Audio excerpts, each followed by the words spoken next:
Asebu Amanfi was a legendary figure, known as the tallest and strongest man who migrated from Egypt to Ghana. His physical prowess was unmatched, capable of tending to 20 acres of land single-handedly from dawn till dusk. Standing over 12 feet tall, his enormous appetite meant his sister spent her days cooking to feed him. He possessed a massive cave used to store his arsenal and valuables, secured by a colossal stone gate so heavy that it was said no group of 100 men could move it. Only Asebu Amanfi had the strength to do so. This cave, along with his giant sword, remains a historical site in Ghana's central region to this day. Asebu was a giant with unique. Asebu Amanfi was a legendary figure, known as the tallest and strongest man who migrated from Egypt to Ghana. His physical prowess was unmatched, capable of tending to 20 acres of land single-handedly from dawn till dusk. Standing over 12 feet tall, his enormous appetite meant his sister spent her days cooking to feed him. He possessed a massive cave used to store his arsenal and valuables, secured by a colossal stone gate so heavy that it was said no group of 100 men could move it. Only Asebu Amanfi had the strength to do so. This cave, along with his giant sword, remains a historical site in Ghana's central region to this day. Asebu was a giant with unique physical and spiritual attributes who, along with his brother Fanyi Kwegya, founded the Asebu Kingdom in southern Ghana after fleeing Egypt. The legend says Asebu led an army against the Israelites during the Exodus, traveling through Lake Chad and Benin City before settling in Moor. Following the drowning of his men, Asebu could not return to Pharaoh. His name is thought to derive from the Sabu River in Chad.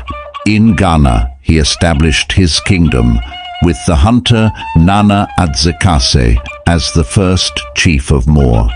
Asebu became the revered first king of the Asebu, with the kingdom's religious practices centered around water from the Sabu River.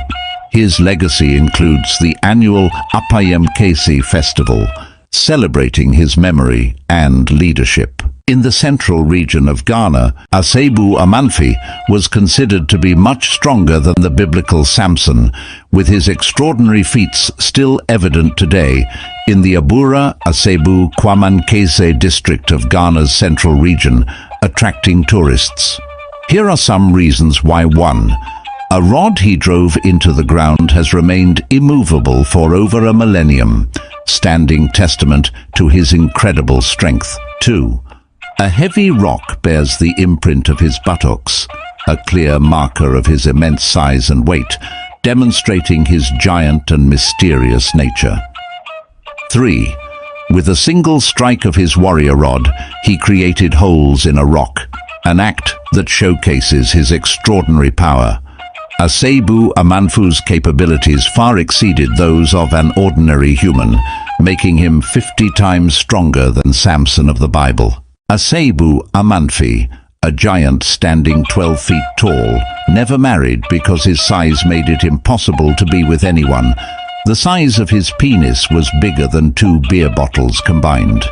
He loved eating roasted corn so much that he would carry a hut on his head where his sister stayed and would roast a corn for him. If she wanted a break, she'd mix sand into the corn to make him stop eating because he didn't like sand in his roasted corn. He enjoyed playing a game similar to castanets, but his version was so heavy it was like lifting 2 bags of cement, and this heavy instrument still exists in the Abura Asebu Kwamankese district in Ghana. In the heart of Gomoa, in the central region of Ghana, lies a legendary relic of Asebu Amanfi, a metal walking stick of such enormous weight and size that it defies the combined strength of 50 men, unable to even budget from its resting place.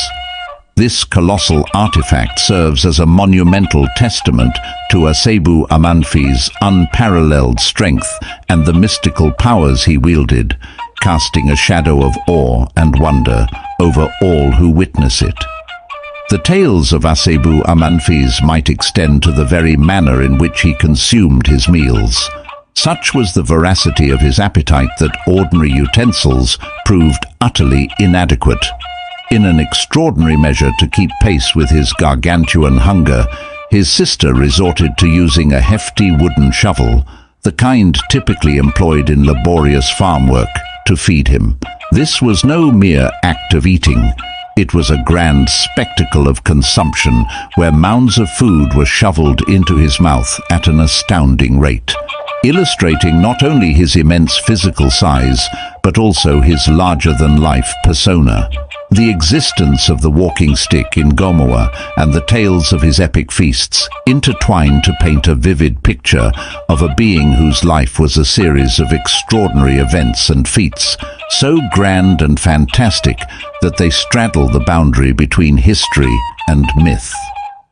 Asebu Amanfi was not just a man, he was a force of nature, a titan whose legacy continues to resonate through the annals of Ghanaian folklore. Asebu was so strong that he could make big holes in rocks with just one finger, big enough for 5 people to put their fingers in. Asebu never lost a fight. No weapon could hurt him, and he always left a sign to scare off his enemies. He had no children, and no one knew about his family. Like Methuselah from the Bible, Asebu Amanfi disappeared without a trace, remembered only for his incredible strength and unique habits.